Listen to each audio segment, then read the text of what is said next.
The views and opinions expressed on This Can't Be Adulting are solely those of the host and do not represent or reflect the views of any individual, organization, employer, or entity we may be affiliated with. The content of this podcast is for informational and entertainment purposes only.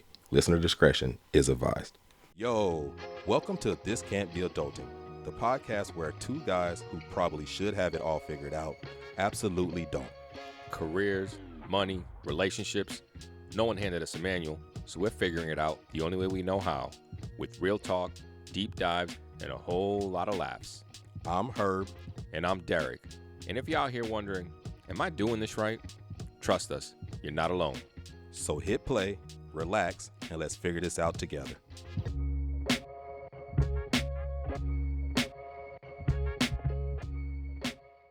Hey, what's going on, everybody? Welcome to the This Can't Be Adultin podcast. I'm your boy Derek. And the boy Herb. Again, I think this is the second time we've done that. I don't think we never do that. Like properly, probably introduced. That's because the introduction. Yeah. We introduce ourselves, so I don't know where that came from, but that's how you know we off the cuff right here, off the top of the dome. Freestyle.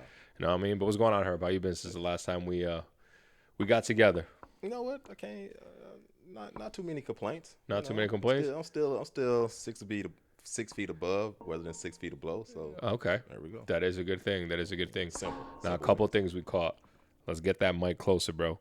Oh yeah, a little low sometimes. There we go. Can you hear me now? Yeah. All right. We're trying to get this volume right because if y'all haven't noticed, I am super loud because I get really close to the microphone and I'm just naturally. All my friends already tell me that I'm fucking loud as shit, and so Herb comes off a little bit more cool, but that's because his mic's all the way down here. So we're trying to make that closer. You know, trying to stick slow and steady, low. Yeah. That low voice right that there. Barry Manilow, Barry. Yeah, 90s DJ, you know, Quiet Storm. Then the DJs and the music. Yeah. Midnight Love. There you go. That's what I'm talking about. I mean, I remember that. Hey, Casey, Derek said he loves you. You're always going to be his, and he's contributing this song to you. DJ had to get edge. Let's get married. That was beautiful. It was actually pretty on point. Like I remember that shit back in the day. I love it though. But we are trying to do things. If you notice, we try to clean up a little bit here. All right. Now we got this shit hiding behind the couch, but it looks a little bit better. You know, we're gonna be upgrading as you see as the podcast goes on. But it'll be fun to look back on these days. Exactly. And then be like, man. Exactly. When we billionaires and stuff, we like, man, I wish we can go back to these days. Not really, we'll say that, but we really don't mean it. But we'll definitely say it, you know, like they're supposed to do. Millionaires is okay. We don't need to be billionaires. That's a little too much money. I wanted to shoot for the shoot for the stars, land on the moon. There you go. Hey, there we go, baby. There we go, baby. Wise man, Kanye West. Is that what Kanye West said? It's in one of the songs. I know. I heard that somewhere else, so I'm not going to attribute that to Kanye, but that's fair enough. Wise man, it's Kanye probably West. In there. So we have a really interesting episode today, given kind of the way the past few episodes have gone with death, grief, change, aging. Aging being kind of the cliffhanger there that I think kind of segues into this episode here. Absolutely. Herb, absolutely. Tell us a little bit what we're talking about today. Today we're going to be talking about your physical health, and I think it'll be interesting for us to see how that has evolved over our lifetime, and kind of see where everybody else is, kind of what they grew up with and how they are now, and the difference between the generations. Now, I think you'll see. So it'll be interesting. That line right there is hitting that microphone a lot. Yeah, that's hitting that microphone a lot because that's going to be a lot of background noise. But, hey, look, we on the fly here, just learning that shit. I'm going to add an addendum to how Herb framed the episode because the episode we're going to try to do is talk about just health in general. Okay. Health in general. Yep. Physical health, that would be a big thing, but I think we're going to take some interesting turns. And to Herb's point, you're right. We're millennials. We're 90s babies. And you know how we like to start these episodes in this podcast. We want to go back, take it back, way back into time. You know what I mean? Oh, baby. Oh, no. Sorry. I was getting in my bag there. You know what I mean? I was ready, too. Hey, Blackstreet, baby. Uh-huh. But, y'all remember in the 90s, we were growing up, what was health message to us? How was it taught to us? What did we learn about it? What was the main thing? Because it's so drastically different. As we were preparing for this episode and I was thinking about it, I'm like, holy shit, like growing up, the messages that were given to us about what health was, just health, right? Health can mean so many things. Yep. Like it's so crazy to how it's evolved and how it's changed. So let's start off there. Like in the 90s, right? What I can remember was just be skinny. Oh, yeah, absolutely. That was number one. Hey, look, anorexia, bulimia was huge in the 90s. It was a means to an end at the time.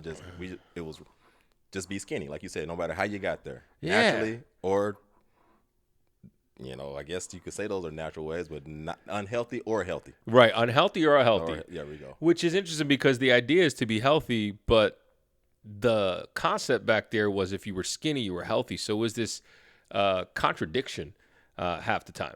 Yeah, and I even think that I remember like being called healthy. Like if you like, oh, she healthy. That was like that was implying that she was not skinny. Yeah, that's a good point. Which is crazy because it's almost like healthy was skinny, but if you call somebody healthy, you was implying that this person, they ain't. That's skinny. a good. That's actually a good weird. point, and that's that. Goes to like the community and family and some of those messages there too. But I will say some of the earliest messages I remember was just being in school.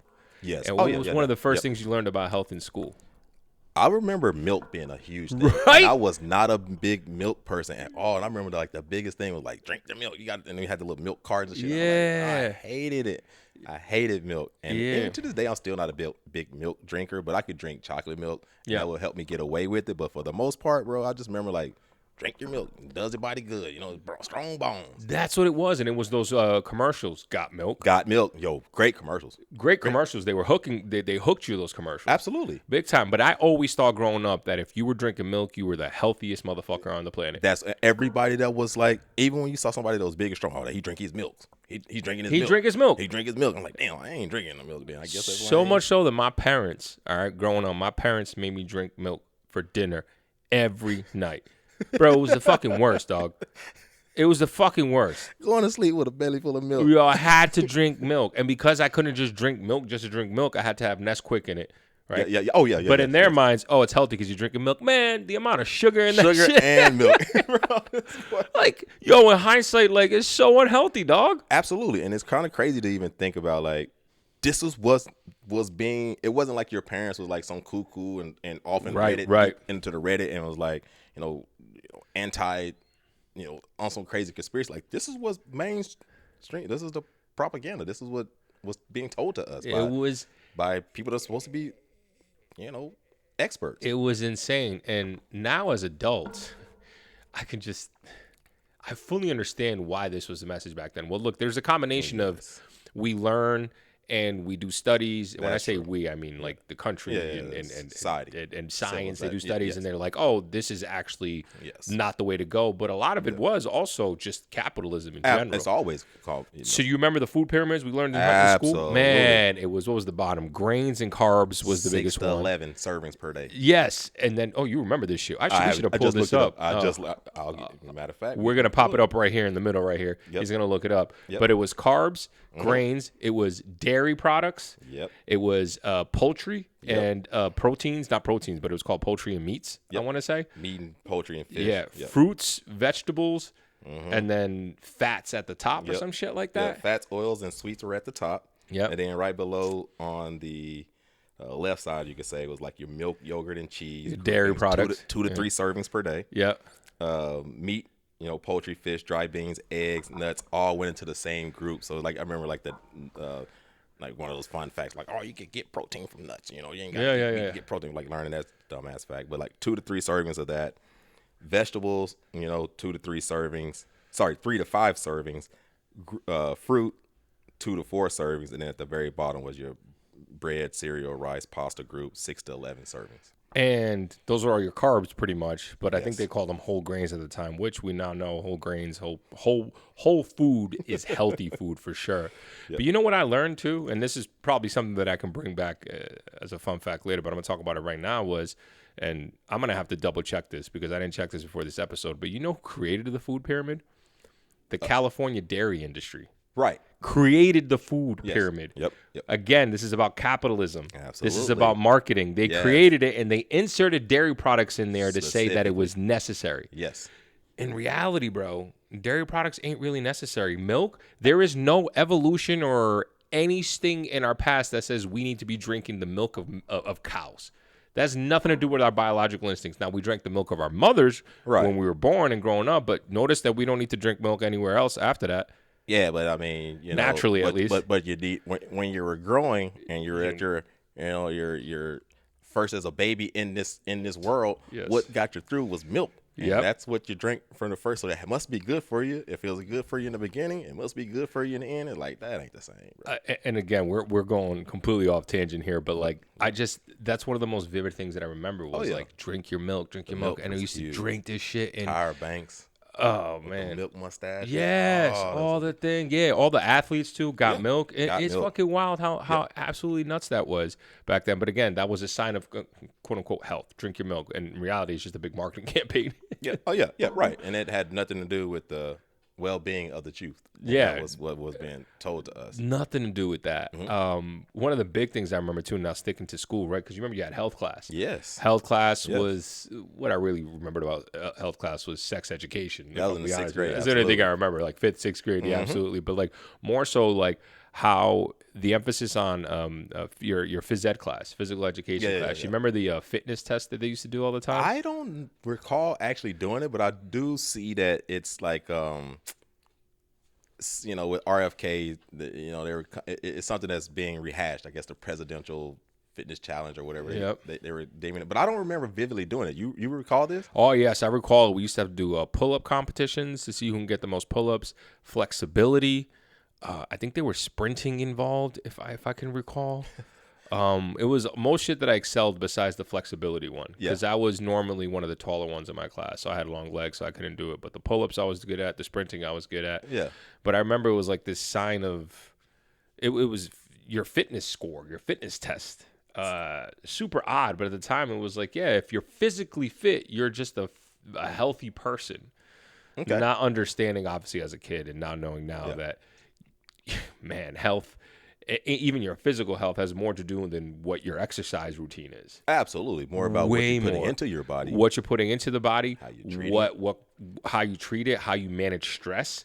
Because stress, and we'll talk about this more later, but stress increases your cortisol levels. Your cortisol levels decreases testosterone, and all that shit is needed as you get older. But again, it's not shit that we talked about because, again, going back to the 90s when we were kids, it was strictly about just like superficial shit. Yeah, it was all about. If you were deemed as fat, I remember my parents saying, like, if there was a little kid that was fat, they'd be like, oh, he's getting so fat. And it's like, yo, they're just kids. Like, what do we even talk about? I will say there is something to seeing a kid that is unhealthy because. Wait. How do you know he or she are unhealthy, though? I think when you see, and I know we was going up another touch, I'll give you the BMI. I know it's a very antiquated, outdated one, but I do remember the BMI being part of what we were when we were kids, growing up. And I feel like if you see a little, somebody that's under 12 and they're 180 pounds, like that's unhealthy. Like I don't have to run a test on you to see that you're unhealthy. And I do think it is something to be said for like trying to combat that, like because that is unhealthy. I don't think that's. I guess I would say, do you feel like a kid could be unhealthy? Oh, of course, a kid can be unhealthy, right? But just by doing an eye test, you can't always be the deciding factor of whether a kid is unhealthy or not. No. No. What are you saying? Good. But I was gonna say, but if you see a kid that's a large kid, couldn't you look and see and say that person's unhealthy? Not necessarily. I mean, sure, I want to say more than likely, but there's a large, no pun intended. There's a big possibility that the kid is unhealthy, but just physical attributes, physical weight, just by your look, it doesn't automatically mean someone is unhealthy. And that's what I've learned growing up. Like, it has nothing to do with your weight. I mean, I say nothing, but it doesn't have everything to do with your weight. It has so many other factors in there, like, people can be naturally big boned. You're big boned. Oh yeah, that was one that's coming up. Yeah. That was a buzzword. People can just be naturally bigger than other people, but they can be much healthier than other folks. You know what I mean? Much healthier than skinny folks. I mean, take it to a fact. We're talking about the skinny people, the people that had anorexic, bulimia. They were super unhealthy. Yes. Super unhealthy. Yes, I see what you're saying. You know what I mean? Absolutely. So it doesn't necessarily mean that just by the way you look, you should be able to tell whether a person is healthy or unhealthy. Yes, I don't there's think you can look and tell, but I think you can look at someone and see if they're too big or too small. I think it can go either way. Like you've looked at people and say, "Oh, I mean, there's extremes. Yes, yeah. I guess there's extremes, but I don't even think only extreme. Like if I was to give you an example, like the whole like Lizzo, unhealthy or healthy? I would probably say she's more on the unhealthier side, but I don't know her. I don't know her daily routines. I don't know what she eats. I don't know any of that. Right, but without even eating, I can just look at this person and say you are unhealthy. Not saying that it ain't, and I'm not saying she may be healthy in all other aspects, but just physically looking at you, I can say that that's not healthy to be that big. Like that ain't healthy. I disagree. Really? Well, I disagree in the sense that you're not a doctor to be able to make that statement. I'm not a doctor to be able to make that statement. I don't mean you as I'm trying to, but like we're not doctors to make that statement. Like I get it. It's a tough slippery slope because there's also this debate now, and this wasn't even where I was trying to go, but this is the beauty of the podcast and the conversation. But there's always these conversations of, even the people that are like anti-woke right now who are like, oh, fuck that. You can't say someone's fucking healthy if they're morbidly obese. Like, fuck trying to make them feel good about themselves. Like, blah, blah. And, like, I can't get behind that. Like, no. I can't get behind that. And I'm not saying that's what you're saying. Yeah, that's what you're saying. Yeah, but, like, also I think just us calling it out and calling someone unhealthy, even if it's not to their face, but even if it's online, like, that is also mentally how should I say this? Mentally debilitating to those folks too, because it's like, yo, you don't really know if I'm unhealthy or not, to be saying that. And I could see how it could cause some mental anguish. We already live in an extremely anxious and depressed society. Yeah. So I don't even know what I'm trying to explain because it's hard. Like I understand. Yes, like I don't want to baby someone who is clearly doing harm to themselves. I don't want to do that either. Right. But I think we tend to cast a wide net now just by looks and make assumptions just by looks without actually knowing what's really happening and how a person really is inside physically. If we're talking about health. I talked a little bit on mental health, but we're going to touch on that. But I'm just talking about just the physical appearance. Yeah. I think, and that's what I'm saying. Like, it's not, I don't think you should demean anyone who's, overweight or underweight. I ain't saying to be demeaning, but I think there is I don't think it's a issue if you were to speak on that and make that statement, not saying directly to a person, but just saying like it is not healthy for someone to be 300 pounds, generally speaking. It's not healthy for someone to be 90 pounds, generally speaking. And not saying that if I say that, making that statement doesn't mean like, well, that somebody can fall within those ranges and still not be healthy. Like I think there's definitely exceptions, but I think generally speaking, on those two, extreme ends of the spectrum, you can make that general assumption. But it also depends too. Like I still think this depends. You played football. Yeah. Motherfuckers are 300 pounds and they healthy as fuck. Right. They out there, they're athletes. They're out there healthy. So like I said, it depends on how tall are they? Like what are they doing? I think you're throwing out a number, but you're throwing out a number. You said if they're 300 pounds, generally speaking. Okay, I don't even say 300 pounds. I'll give you another entertainer. The guy that's saying, I don't know this thing. I think he's I wish I could think of his name right now. He's the big rapper. He sits down, and someone made a comment about him as well. But he's unhealthy. He sits down. Yeah, he sits and raps, and this is not good. This is not good podcasting right now. We'll pop it up over here in the microphone here, in the video here when we do the editing. Dave Blunts. Dave Blunts. This guy right here, and we'll pop it up on the thing. Oh, that motherfucker's huge. Yeah, that's a big boy. Unhealthy. That's definitely unhealthy. That's definitely unhealthy. People like. Was saying the same thing, like what, it's not, it's fat shaming. And it's like, it's not about, and I don't agree in fat shaming or shaming of any kind, but it is, it's important not to glamour, and it's not to glorify that look and tell him that he's okay. Fair enough. But like I don't know. Like I said, this is such a slippery slope. And this is a very millennial mindset, by the way, Gen X mindset, boomer mindset. Like Gen Zers, not all of them look at it like this. Gen Alphas, not all of them look like this. This is us clearly the way we're thinking and why I'm so torn on it and why Herb is on one side about it. Because we grew up, this is how this conversation started, thinking and being told that skinny is healthy, fat is not, any overweight is not, any all of that. So that's still kind of in us, ingrained in us, and I've been trying to break away from that. In this particular situation, and we'll show this gentleman up there too. Yes, it looks very unhealthy. Look, the dude is massive. That's not good. But I guess my point is, what's the point in calling it out though? Like, who asked us? Why is it any of our business to say anything? Unless he's sitting there saying, everyone be obese and fat like me, and that's his message everywhere to the world. But is he doing that? No, but it was more so like kind of like it was kind of like taking on the champion of like, I'm representing from the big people, which I get. There should be representation for, that sounds so weird. Like, I understand that, but it's also, I don't think that's fair to be like, look at me, giving people hope and saying like, oh, you can make it just like me and do like this, because that is not healthy. Like, that is not good he's not gonna live a long life like that. Okay, that's fair enough, but I guess my argument here is at the end of the day, what it sounds like what he's trying to say is like, all right, I'm big, I'm fat, I got my vice, it is what it is. Yeah. But you know what? I can still live a life. And I'm still living a life. Look at me, I'm a rapper, I'm out here. I think that's the message he's really trying to say. I think, but it's also promoting like an unhealthy lifestyle when you're like, yeah, but bro, drinking lean. But if we're talking about rappers, influence, whatever, they promote unhealthy lifestyles all the time. Absolutely. Blunts, 40s, drugs, all that shit. But you don't hear about it that much. Yeah, you do. What? Out there doing drugs and stuff, that's not...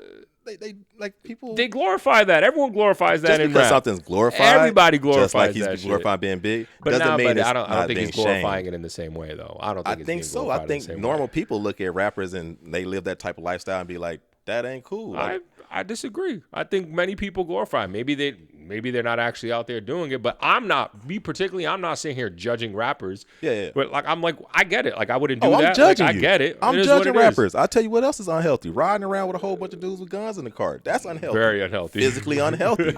I'm judging you when I see y'all with all black on, you got your ski mask on, and you're running around with guns. I'm judging you, and that's unhealthy. Yeah. But I don't think most people are like you though. So I appreciate you calling strikes and balls. Oh, here. yeah. I appreciate that. At least you're leaning the same way. Yeah. But I think, and obviously we're talking about in this scenario, how should I say it?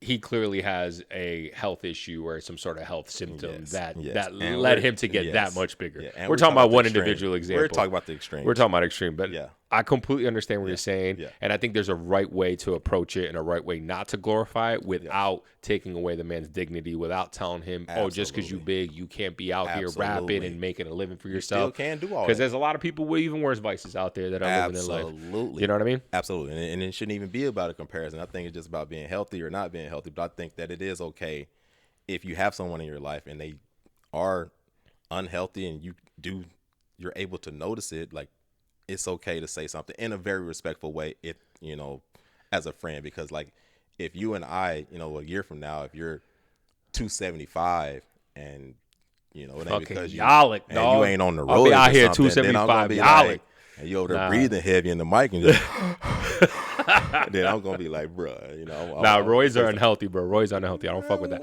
I'm all natty out here. I'm all natty out here, dog. When you're doing it right, if you do it right. Moderation. Now we're going into a whole other thing. Under the guidance of a professional. No, I agree. No. Professional. I'm not judging people who do Roy's or T under the guidance of. I'm just saying I don't, and I don't want to. At least not yet. I was having this conversation with somebody recently. Who was I talking to about this shit? I don't remember. We were talking about it at the gym, and then we're like, oh, would you ever, like, do you take anything? And I'm like, I don't do anything. I said, I don't even take protein anymore. I don't do creatine. I don't do any of that shit. I was going to bring creatine up because we were talking about health. And Yeah, and I don't do that, so we're gonna get into it because we're bouncing off. This conversation is going into places. I like it. Don't get me wrong. This is good because this is, again, when we told y'all, like, in the beginning, like, Herb and I agree on a lot, but we don't agree on a lot. Oh yeah, it's not a bad thing, but I love it because we're just like, wait, what? This is what you think? Absolutely, absolutely. It's good shit. A little different. Yeah, a little different. It's nice to have a little a little back and forth. Two sides, both sides. But yeah, like when even speaking of like growing up in the 90s.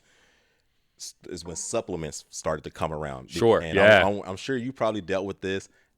This is something I dealt with. I was on the other end of the spectrum when it came to weight. I was too skinny. I was way too skinny. Too Same skinny. here. We were both Too skinny. ectomorphs. So I was always trying to. I had to deal with the skinny shame. 100%. I can't believe I didn't bring this up. Yes. Skinny shame. Preach. And I dealt with this pretty much. I mean, even through college, bro. Like I still was underweight. Even at Iowa, I was still like always on the smaller side, like weight size, always on the smaller side. So like I was always dealing with the skinny shame. And I remember when creatine came about, I must have been like 14, like late in the mid to late 90s when creatine kind of damn, you knew about it that early? Yep. Oh shit! I had no idea. People, I remember kids started doing creatine. Well, you played football. That's why. Cousins were doing it, and he got big over the course of the summer. But like, I remember just hearing like, "Oh man, it's bad for your liver," and my parents just really wasn't about me taking supplements. They just thought it was like, you know, my dad was like just, you know, too young to be taking them, so I never really took it. But I just remember creatine going through like.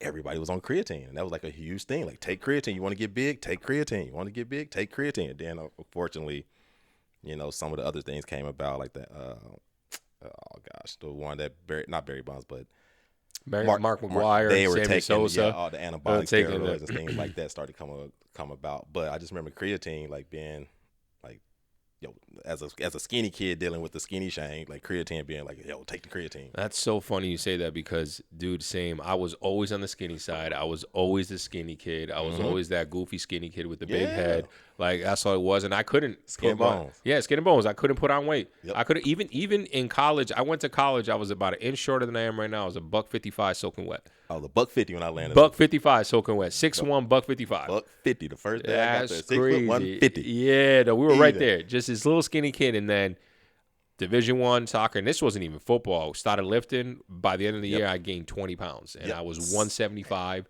6'1", and then most of my college career, I was playing weight around 180. So I put on a good 25 pounds, and that was just through lifting and through just, you know, eating through the regimen and shit, and just, you know, I guess you're just growing and shit like that. But I was still skinny. That's still skinny. Yes. Like, cause 6'2", 180. Like, I mean, people can be like, is it not? Is it not? It was still pretty skinny. Yep. And obviously everything changed when I ended up getting older. But like that is interesting because it was back then growing up. It was. If you're quote unquote deemed fat, you're deemed unhealthy. Yep. If you're quote unquote deemed skinny, you're deemed much healthier. You're deemed you're probably athletic. You do fitness things. Yes. Yep. But that was all that was talked about back then, Yep. right? Yep. That was all that was talked about back then. And what was never talked about back then was the other areas of health. Oh no. That are so important. There were no other areas of health. Mental. What is that? Social health. We didn't. Never got taught any of that shit. Never. It was strictly physical. If you have good physical health, they would tell me, you're going to live a long time. All that mattered. There was no such thing as any other. That was health prior to, I would say, I mean, mid 2010s. Yeah. The only health I knew was physical. That's if all you we said know. health, I was automatically assuming you're talking about physical health. Yep. Is until here later to start talking about mental health, financial health, like spiritual health, all these other healths. But yeah, growing up, like it was only health was all physical, all physical, and when I say all physical, it was not fat or skinny. Yeah, that's basically it. that was literally it. That was it. And obviously we've I've diversified what I think health is. I think we've talked about it in certain ways, but like it's so different now in 2025 than it was in 2000 in the 1990s, and also just the difference in what culture tells us and the messages we get about health. Because while we understand now more that mental health is important, there's so much information out there about what the best way is to be mentally healthy, to be socially healthy, to be physically healthy. It's overwhelming. Oh yeah. Right? Like culture, like even when I have YouTube, obviously we talked about the social media aspect. I don't have the Instagrams and all that, as you all know, but like even on YouTube, the amount of fucking supplements and probiotics and this and diets and fads and all this, and it's like, yo, what the fuck? It's always out here somebody trying to get a quick buck. It's biohacking for men. Yep. Biohacking for men. How can you live longer, right? Yep. Look younger and live longer. Look younger, live longer. But I think for me, what I'm trying to do, and we talked about this too, is there's a difference between longevity and age span and lifespan. Right? Like how healthy of a life can I live while I'm here versus how long of a life am I going to live? Yes. Right? And what I've understood now, as I've gotten older is that it's not just about physical health. It's a very part. It's part of it, but it's not. It's definitely. It's not. It's maybe 25%. Yeah, I would say is physical health. Right. It doesn't mean you treat yourself like dog shit. I don't even know if it's a percentage per se. I think the percentages can change given the moment, given the time in life. Good point. Like mental health probably right now is a little bit more important than physical health. I would say just because naturally, we don't have to worry about physical health so much. But 20 years from now, we may be like, hey, bro, we got to focus on the physical health more than the mental health. So I don't even know. I mean, that may be something that changes with time and situation. No, that's a very good point. It certainly varies. I do like to think of it as at any given point, and to your point, if we get older, it might be different. When it was younger, it might be different. But at any given point, it's a third, a third, and a third. The way I look at it now is obviously physical health is still very important to me. You know that it's very important to me. I've always been very much into my physical health, even though I stray away a lot of times, and particularly around my nutrition. Mental health, super important, and it's something that I've struggled with for years now. But something that definitely got a great grasp on. And the new one that I learned, and I've talked about this before too, that I learned just recently, is your social health. And how fucking important social health is. Your sense of community, your sense of connection with humans, and belonging. And I personally think, this goes back to social media, I think we've lost so much of that in this society. And I'm going to go on a preaching ride right now because of capitalism and individualism. Like we get told so much that go out and get your own, that it's a zero-sum game, that if you don't go get your own, someone else is going to get it. It's not enough for everyone to be around, and you got to only worry about yourself. Fuck everybody else. And I'm being a little harsh, but like that's the reality of it. And so we've lost this sense of community. Because we're being told from above, go get yours, go make that money, boom, boom, boom. So people are working more. People aren't going out more, meeting people more. People are on technology, stuck at home. It's just a crazy thing. But let me get off my high horse.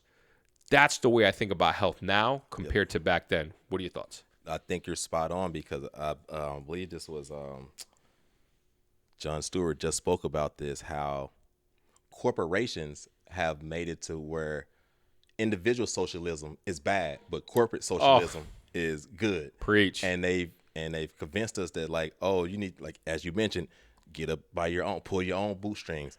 Individualism. However, you got to do it on your own. But you look at these corporations, they get in trouble. They lean on us, the taxpayers. They all, we bail them out.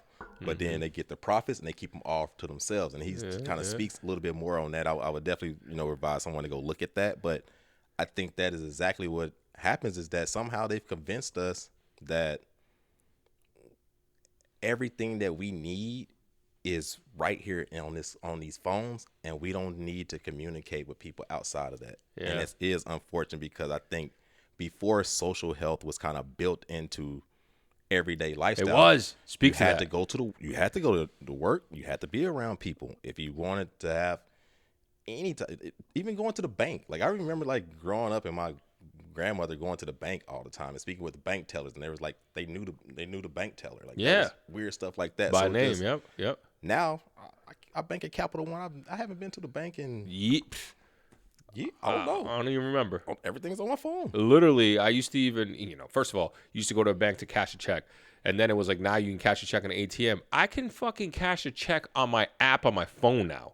I just take a picture of the check, front and back, and it deposits my fucking check. Where the hell you even get a check from? Bro, I just got a check from the U.S. Department of Treasury for my jury duty. So they just sent me a check. That's how cheap this old ass technology they got. They still sending out checks. But like, I was like, anyways, to your point, like, man, something I was just thinking about this week is like, just the breaking apart of community and the health that brings. So for example, and this has been deemed to be maybe not so accurate, but I still think there's pieces to these philosophy that I do believe in, is the 5 blue zones in the world. Have you ever heard of the blue zones? No. So the 5 blue zones are the 5 zones in the world that there are the most centenarians within those blue zones, within those living zones. Centenarians are people that have lived over 100 years old. Okay. So there's 5 of them. So this one guy went on this mission to find all the places where the most 100-year-olds live and to understand why they're living so long, why they're blah, blah, blah. Yep. Turns out after me doing some research on something, it wasn't completely true. It was a bit of a marketing ploy. He found like 3, and then they were like, you need to find one in the United States. You have to for marketing stuff. So it's not fully true. However, I think what he took away from some of these did make sense, because the blue zones that he found was Okinawa, Japan, which isn't technically one now, somewhere in Italy, somewhere in Greece, Costa Rica, and somewhere like in California, out there. It was like a religious area or whatever the case is. And, he talked about the physical health, talked about the mental health that came with it, not even necessarily because people go to therapists, but they were just walking in nature. And a lot of what contributed to positive mental health, what he brought about, was their social connections. Absolutely. Their just sense of belonging, sense of being like, if something happens to me, I've got community to help me out. Yes. And people thrive more when they feel comfortable, when they feel taken care of. People thrive more. Go ahead.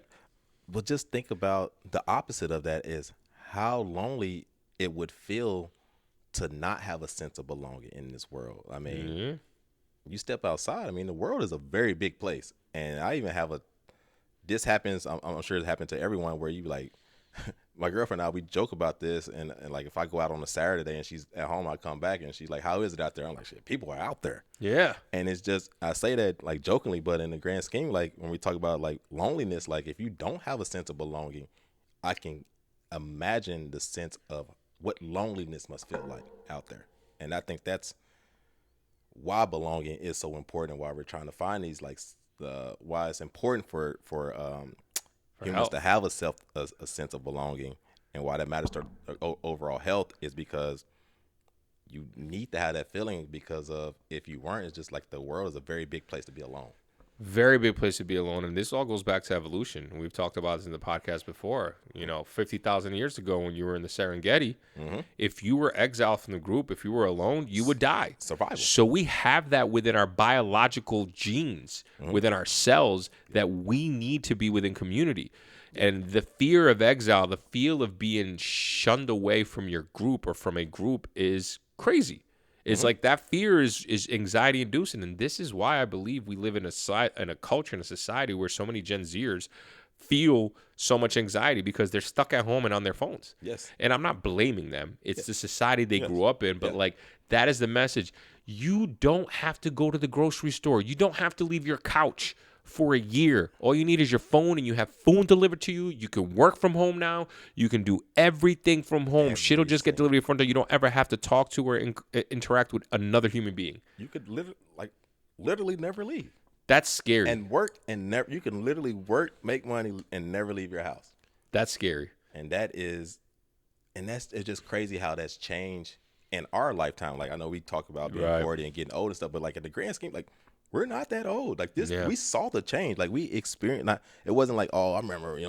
We ain't talking about stuff that happened in the '80s. When we were babies and stuff. Like, no, we actually lived through the change, growing like from adolescent, young adulthood to adolescent. Like we saw this change, and it's just so crazy to see how you never could have convinced me that the next generation wouldn't have the experiences of playing outside or like just going to the skating rink with friends and just playing in the neighborhood. You couldn't convince me that people would just be at home behind, these devices and that would be their social, their social network, their social group. Yeah. And it's sad because it's such a realization just thinking about it right now. Like, being fully transparent, honest, like I have isolated myself a lot in the past couple of years. And I know this, and I know how important community is. And I was telling you this, I was at Herb's this week and we were editing the last podcast, and while I was editing that, I was telling him about a podcast I listened to earlier that day about a guy that was talking about the loneliness pandemic or epidemic for men. Did you listen to it? Yep. Yeah. And how the guy was like, yeah, a lot of men are having this loneliness epidemic, but it's also affecting women. But men, as opposed to going out and hanging out with their boys like they used to, they're sitting at home listening to podcasts. They're getting too busy when it comes to blah, blah, blah. Long story short, it made me think of myself. And like, there's times like before Herb comes over here for us to record this podcast where I'm like, I don't really want Herb to come over, man. I just want to chill on my couch today. And blah, blah, blah. Yeah, like today I'm like, I don't want this shit to happen. But then the minute Herb gets here and then we talk and he leaves, like I feel good. I feel rejuvenated. Yes. The minute when I go out and actually hang out with my friends, even though I'm like, I don't really feel like taking that drive, I'd rather just chill home. And it's like, you're out with people and like, it feels good there's this connection that you make with folks, and it does release dopamine, endorphins, whatever the fuck you want to call it. And that's so important to health and to your mental health, and it contributes to that. And I'm convinced that if you don't have good social or mental health, it'll be really hard for you to get physically well. It will eventually catch up to you. You're not going to be able to get physically well. It would be like living in constant stress would eventually have a physical toll on you. Yes. Like, so I think that that's the same principles here, whereas like if you don't have that, if you don't have a healthy, social, I don't want to say lifestyle, but like you just have like a healthy social lifestyle per se, like it will eventually lead into that, the other third of, your physical health. And that's a good point that you bring up too, because 100%, but that is a good point as to like why a lot of these things probably weren't talked about when we were younger, because there was this greater sense of community. There was this greater sense of social health. And, even going back, like if you remember in the 90s, man, we didn't really have cell phones. Dropping by anyone's house was a plus thing. It was a positive thing. You didn't even have to call beforehand. Nope. Like my parents would always have shit ready just in case people were randomly stopping by. People would randomly pop by and be like, "Hey, what's up? I just was in the neighborhood." Like you don't hear that shit anymore. Never. Imagine me hitting you up and just stopping by your crib, and I don't hit you up before. You're gonna be like, "Why didn't you fucking hit me up since you were coming through?" This all of a sudden ring the doorbell like Derek's there. Derek's at the door. What the fuck going on? Why? What are you doing? What happened? Yo, the minute I hear somebody knock on my door, I swear to God, I try to hide. I'm like, I'm not home. I'm not home. I'm not home. Like it's some crazy shit that we got used to. But in the 90s, growing up, it was like, oh, somebody just came through. They popped in. They was in the neighborhood. Oh, let's bring out the good plates. Yep. Oh, let's give them some food. Yes. Like it was so normal. This sense of community, this social aspect of it. It's like I fucking miss that shit. It was fun to have people drop by. It was fucking fun. I miss us actually caring for each other, and this is why we're so divided as a society now, because we're being separated. Yes. We're being separated, and we're finding these echo chambers online that we think is community, but we're not actually in community. It's a mini fake community. It's crazy, but it's just like the way shit changed so much. That's why there wasn't an emphasis, like I said, in the 90s, because we had that social thing. I was always out in these streets. Always. Not in a bad way. I'm just saying I was on these streets running around with my friends. Like I think we said this before. I would be in the other side of the city. My parents would have no idea. Just be home when the lights come out. Because that was the only rule. Be home when the lights come home. And now it's like, you couldn't get a kid to lead it. And I say that I don't have kids. Yeah. But I just see it like in the youth and relatives and things like that. And I just remember even growing up and being like, man, y'all don't like, we played the game growing up, but we only played at night. Like y'all play the game all day long. And I get it. That's the world that y'all live in. Y'all have the technology. Hell, the games are a lot better now than they were then. Like, but it's just like, dang, y'all really missing that opportunity to just be out in the streets and just running around and just playing. And it's just a loss. And it's contributing to the epidemic that we're having around anxiety, depression. Yes. I'm convinced. And again, this is, I know we're talking like a bunch of cranky old men, but this is so imperative, so instrumental to positive health, to good health on all aspects. Oh yeah, absolutely. And it's not like I'm immune to this, because I feel like, even thinking about this, like this sense of belonging is something that I deal with now, and preparing for this episode, I started thinking back to like in the previous roles that I have. Even though the roles have gotten better on paper, I still feel like one of the things that's lacking is that I don't have that sense of belonging, or I'm not like everybody else here, where when you and I worked at the same company, that was the culture there was like, I was at a place I belonged. Yeah. So it was like just so easy to feel like I fit in, to where like now I'm like, man, nobody here is like me. But I think it's something just being cognizant of. As I've gotten older, like I said, it's not something that I'm immune to. Like I'm not over here being grandpa, like, yo, I need to get off the couch and do something, because I'm dealing with this. But it is something that I just noticed, and they're cognizantly trying to understand, how do I deal with it? Because I'm not going to get that. Let's say this. I'm not going to get that sense of belonging from profession. How would you go about getting that? You know, at this age, if you were in our years, if you're looking for a friend group, you're looking for a social group, how do you even establish that at this age? Dude, thank you for bringing that up, because that has been an age-old question. Again, talk about how the fuck do you adult? How do you get new friends or create friend groups? Like, we've got friends. I've got friends, but like,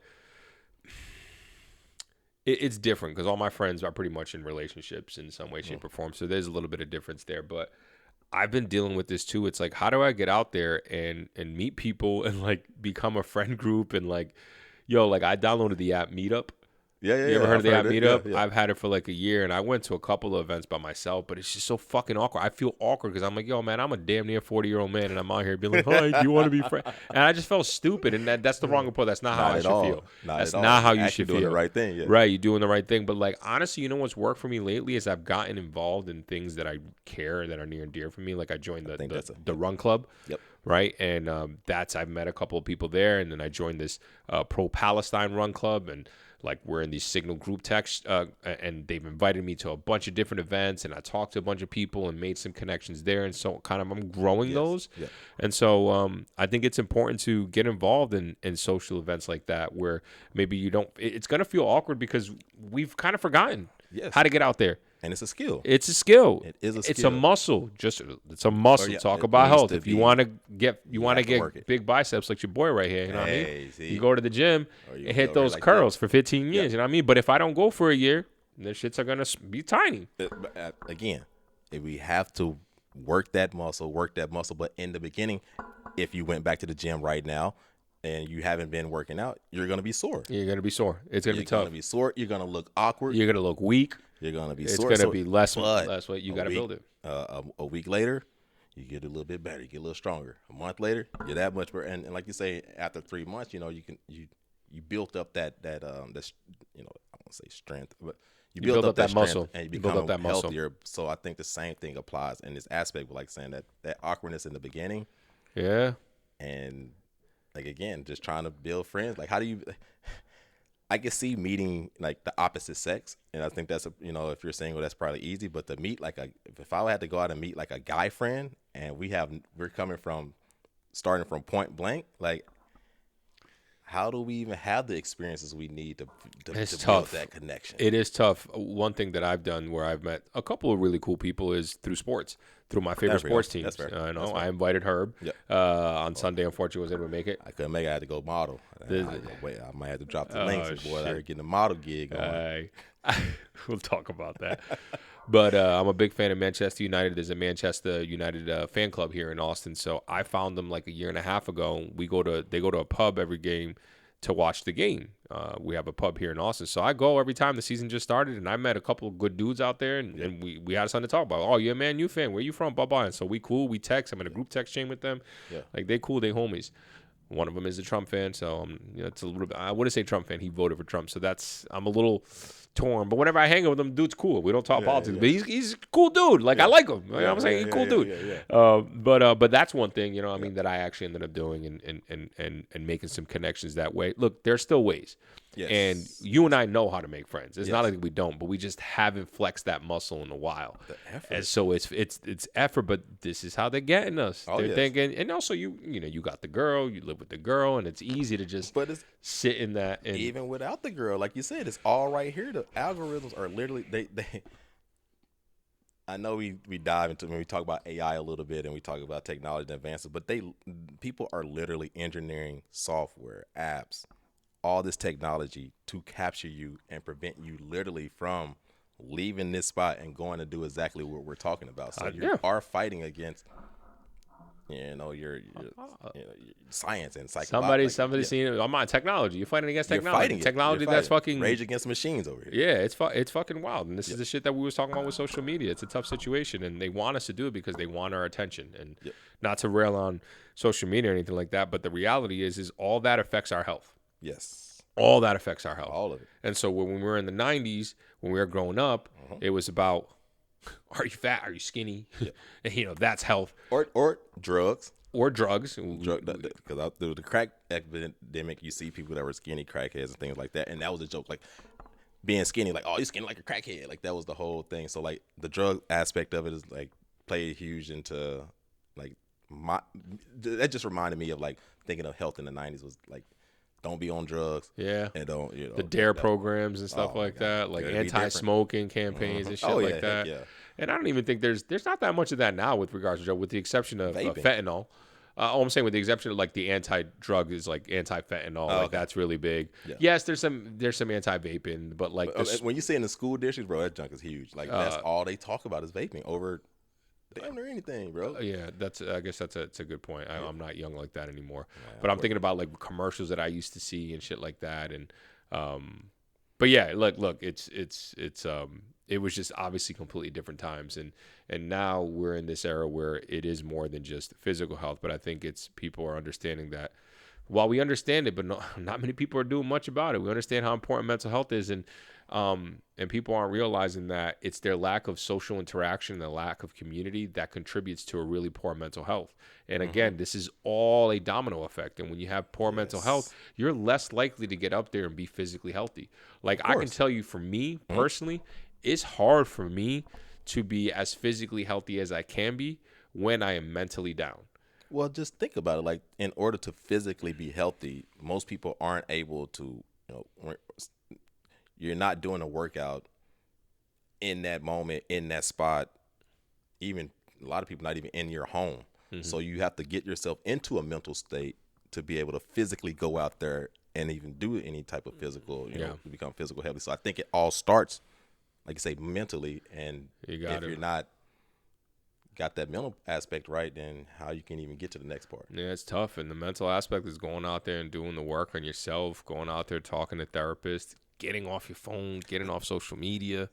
We talk about therapists, like, and I know, and I think it's fortunate that you and I have the opportunity, or we have the resources to be able to utilize that in our therapists. True. Just think about the people out there that don't have that capability to go speak to a therapist. You're right. Who do they speak to? Who do you open up to? How do they deal with those types of things? It's a tough question, because some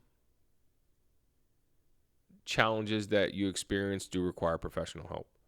Absolutely. And do require and require might be strong, but would benefit you more from speaking to someone that has professional experience.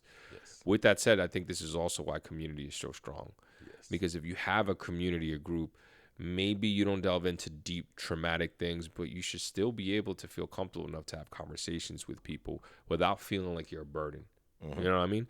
And I think it's harder for men to open up to their boys about emotional stuff and blah, blah. Me, I don't give a fuck. I'm super open and honest with like all my boys about my shit, because I want them to feel that with me, and I want them to tell me, yo, dog, I'm struggling with this shit, and we'll have a conversation. And I'm not saying I'm a professional. I'm not saying I'm a therapist. I'm not saying any of that, but I think it at least helps as a good first step or second step to just feel comfortable to say, yo, I'm struggling to someone close to you, to your community. But you need community in order for that to happen. Yes. And when you don't have community, you're already behind the eight ball. And even going to a mental aspect of it, a physical aspect, physical health. Going to like understanding mental health. What makes that so much difficult than physical health is that if you were to, a year from now, if you're 300 pounds, I can see that, and I could try to be like, even if you didn't disclose like, hey, I'm feeling physically unhealthy, I could be like, hey man, what's going on? Mentally, you don't know. It's so tough. So it's hard for even your friends to be able to help you, because it may require you being vulnerable and opening up a lot of times. And again, that's just getting back to the hardest part, is like being vulnerable. Like, who wants to be that? Yeah, vulnerability is fucking tough.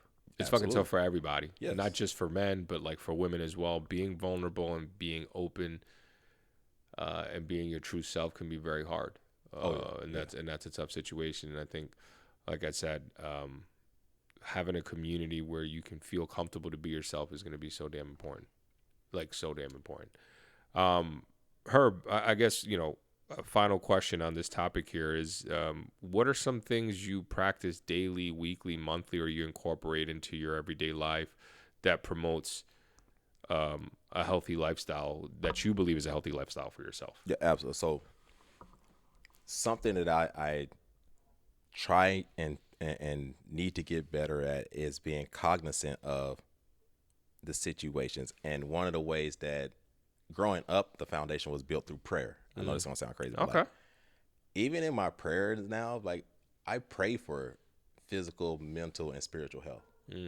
Like it's something I just started to incorporate in the last several years. So like even just mental, again, getting back to that mental aspect of being cognizant of how important health is. So like prayer definitely is, at night typically is prayer. Physical health is something that I need to get better at. I've been blessed with good genes from a physical standpoint, and somehow I got a weird gene around I don't like to eat a lot of food.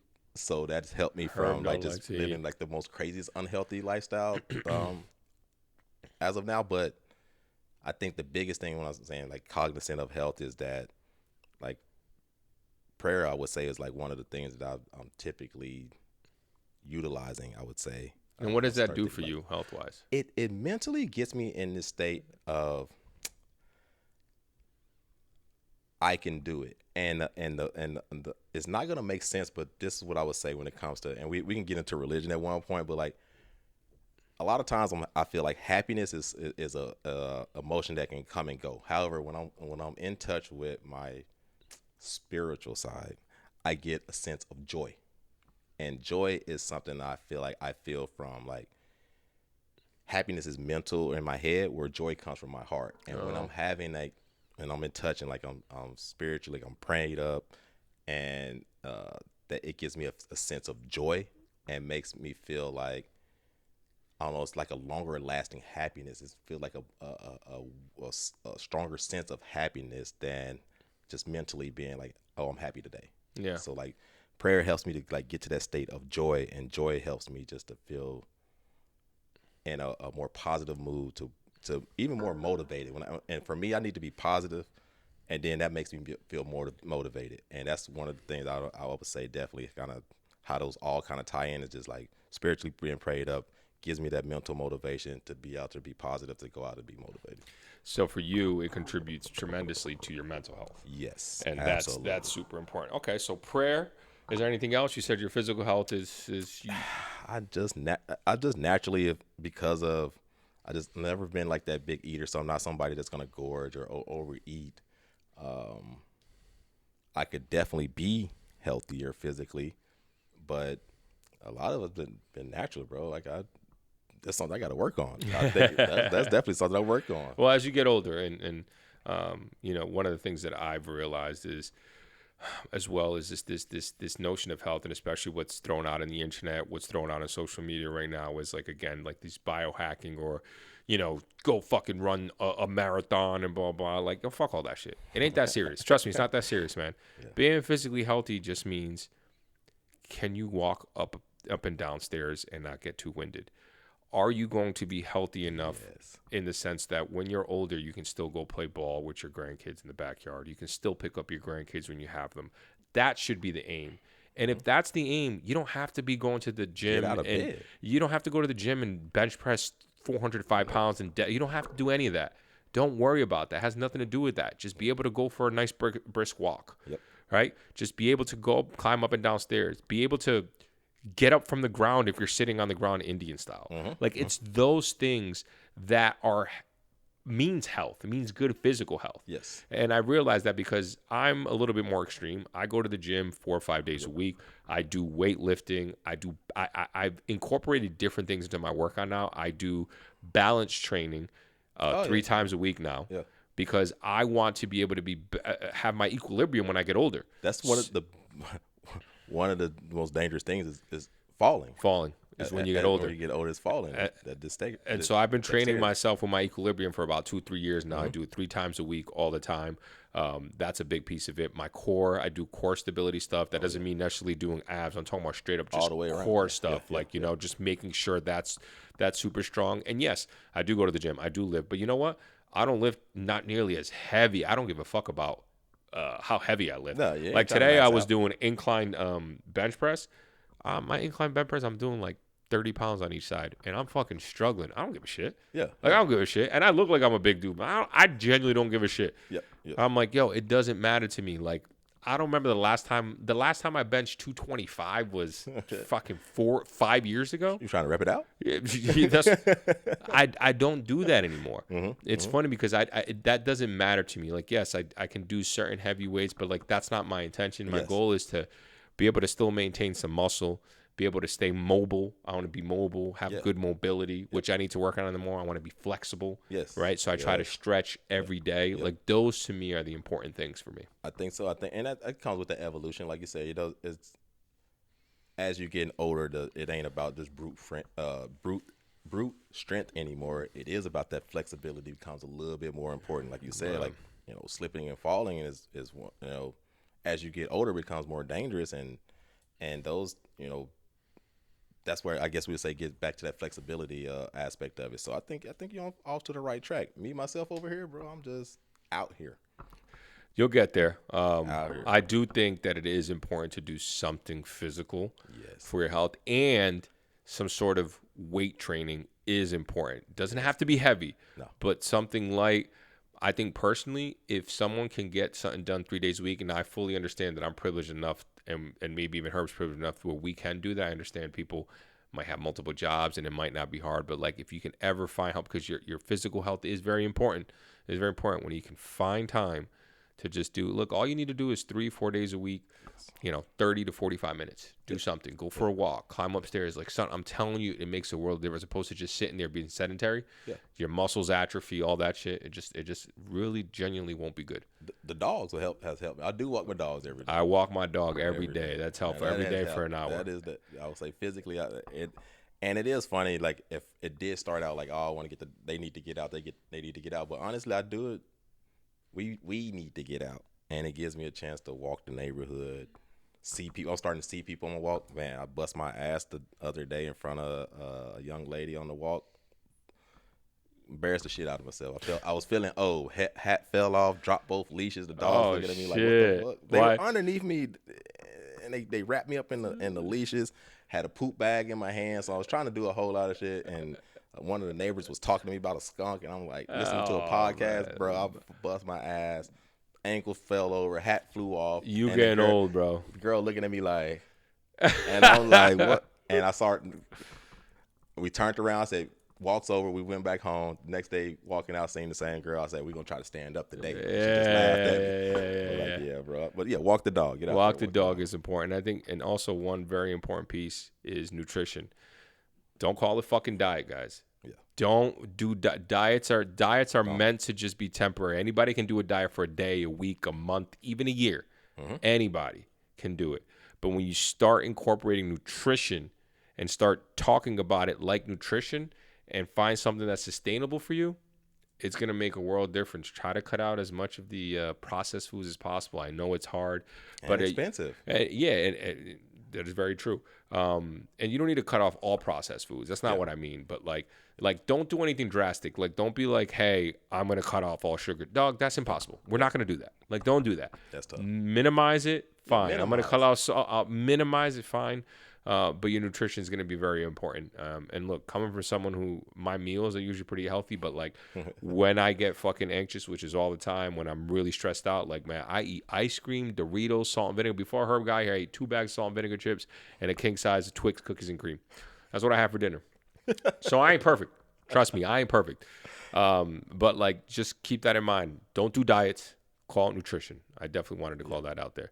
Absolutely. But I don't know how long we've been going, but I think it's been an hour. But I think this might be a good time to call it a wrap. That was an interesting conversation. I didn't think it was going to go that way. We went off, and certainly it definitely went some ways. It definitely went some ways, but I appreciate that. Drop us some comments. Let us know what you were brought up thinking about, what health was when you were younger, what you think it is now. What are some of the routines and practices you have in place, and what are your thoughts? Yes. Give us some comments. And how crazy you think we are.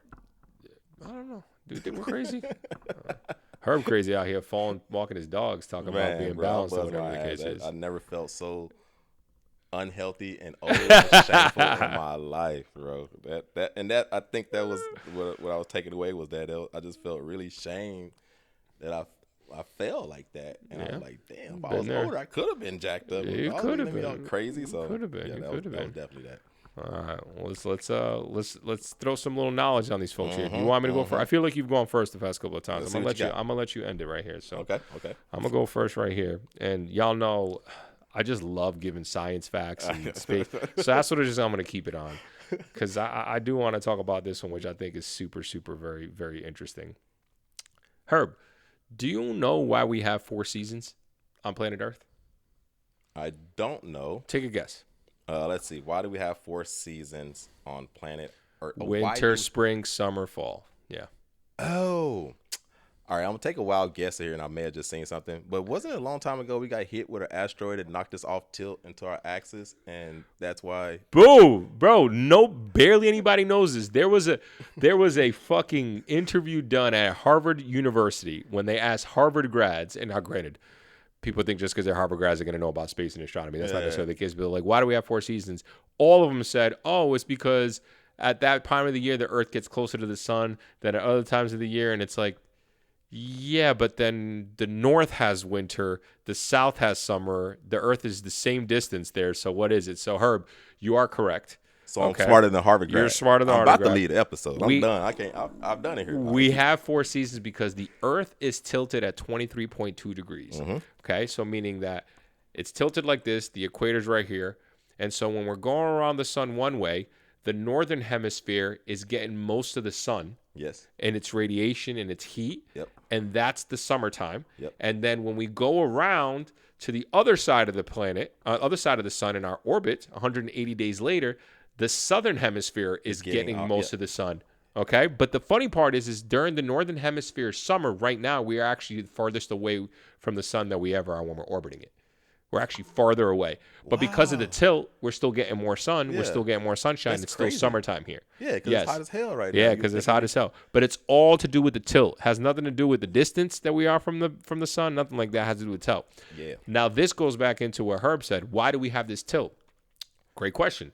So the Earth was created 4.5 billion years ago. Yep. 4.5 billion years ago, the sun, everything created this swirling peak of gas. It all collapsed through gravity, created the sun, created all the planets. When we created Earth, there was also another planet that was created within our orbit, about the size of Mars, called Theia. And 4.5 billion years ago, Theia crashed into planet Earth. And it was one of the most violent crashes ever because we're talking about a planet size. Hitting another planet. The amount of energy. The amount of energy is absolutely insane. And it knocked Earth on this tilt. Okay, and then from that tilt, all of the remnants that fell off of it, okay, Theia kind of molded and blended into planet Earth, and there was a bunch of remnants that came off of it and formed our moon. And this is why we have such a big moon. Relative to the size of the Earth, the moon is one of the biggest moons in our solar system. Yeah. Most of the moons in our solar system, and there's a lot of them, are literally just objects that were picked up by bigger planets, by the planets that are orbiting around, as opposed to ours that was uniquely created by that crash with Theia. Yeah. And that created the moon. And because of the moon's size relative to us, that's why we have tides as well.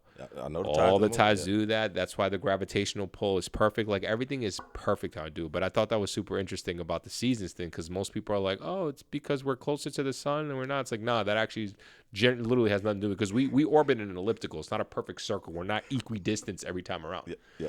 So that's my fun fact. I think that it's so funny because you don't do social media. The only reason I knew the answer to this is because of social media. Somehow it was on my algorithm. Yes. Watching we talked about the astrophysicist or the guy that I like on TikTok. You knew who he was. Mm-hmm. But I think Brian Cox. Yeah, that's what happened was it was literally a TikTok that played maybe less than a week ago. Yeah. Only reason I knew this answer though. So there you go. I'm out here smarter than a Harvard student. Yeah, smart. Never forget that. I really feel like we should just drop the mic there. My fun fact is not even anywhere close to that. It was more of a remembrance back into the 90s. And it really was just talking about fitness trends and physical fitness trends and the VHS workout tapes. Oh, that's right. So you got the Bonds of Steel, with Gene Simmons. Yeah, Billy Banks had the Bonds of Steel. Then you had Gene Simmons. Was it Gene Simmons or Richard Simmons? Richard Simmons. Richard Simmons. Richard Simmons. Yeah, the gay guy. Yes. Yes. Oh, he was a legend. But all of these massive VHS physical fitness trends. The started. Tybo guy. Tybo was Billy Banks out here doing the Tybo, and then it was one where I was trying to pull up, but nowadays, so when you're looking at the Pelotons and all the other stuff, like this was just trends of the '90s. We grew up with the Billy Banks and the Buns of Steel. The Buns of Steel era. There we go. Fucking, what was it? 30-minute abs, like P90X. That was probably early 2000s. That a little bit later. The little the Bowflex. Yeah, the little Bowflex. Oh my god. Had. The Bowflex. I remember that. Bowflex. I can't remember some of the other ones, but yeah, I remember that. Well, so that's good times. Well, back down memory lane. Hey, I hope y'all enjoyed that episode. Hey. That was kind of all over the place, but stay healthy. Seriously, stay healthy. Think about it. I appreciate that. Thanks. Good times. Did it again. Peace.